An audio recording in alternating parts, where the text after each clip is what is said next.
docente de Ciencia Política en la Facultad de Derecho y docente en la Facultad de Ciencia Política. Compañeros presentes, tengan buenos días. En esta oportunidad trataremos de un tema muy crucial y de importancia que en la actualidad aún se ve.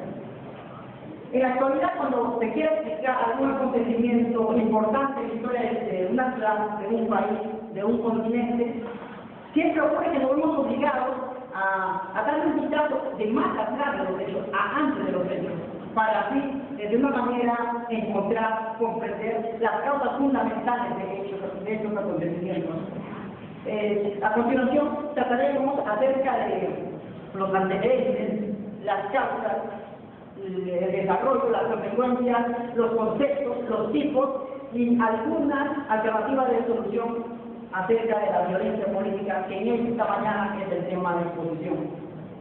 En primer lugar, estará Luciana Marín Córdoba, que nos hablará de los tipos y el concepto de violencia política. Seguidamente nos hablará de Ana Grado Díaz, que nos hablará de las organizaciones internacionales en contra de la violencia política. Seguidamente también Rosa Gustavo Bonilla nos hablará de la violencia política a lo largo de la historia del Perú. Kelly Zavala nos hablará de las organizaciones nacionales en contra de la violencia política.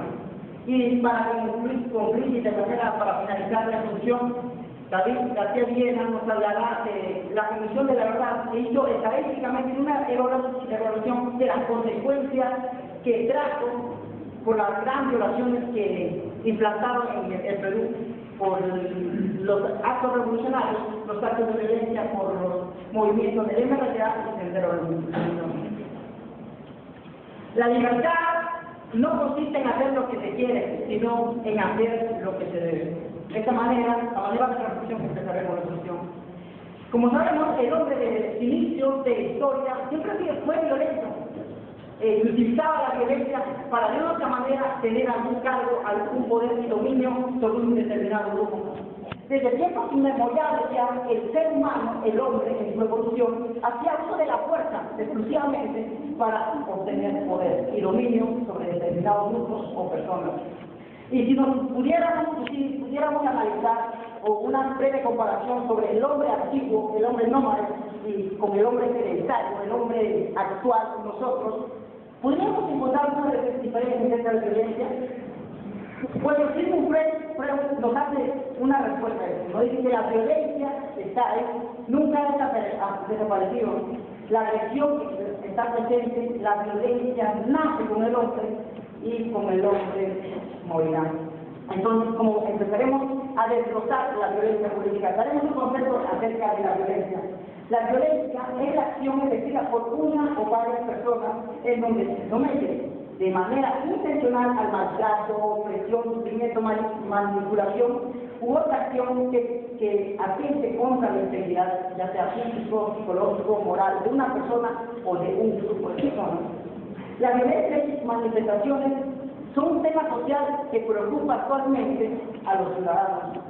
De esta manera podemos decir que la violencia es una constante a lo largo de la historia, lo que hace valer ser considerada no sin merecimientos como la gran partera de muchos cambios fundamentales a lo largo de la historia. Si pudiéramos hacer memoria y recordar acontecimientos tan importantes a lo largo de la historia universal, siempre y cuando estoy seguro que haríamos mención de las violencias políticas que se ha planteado para que luego surjan estos grandes cambios fundamentales.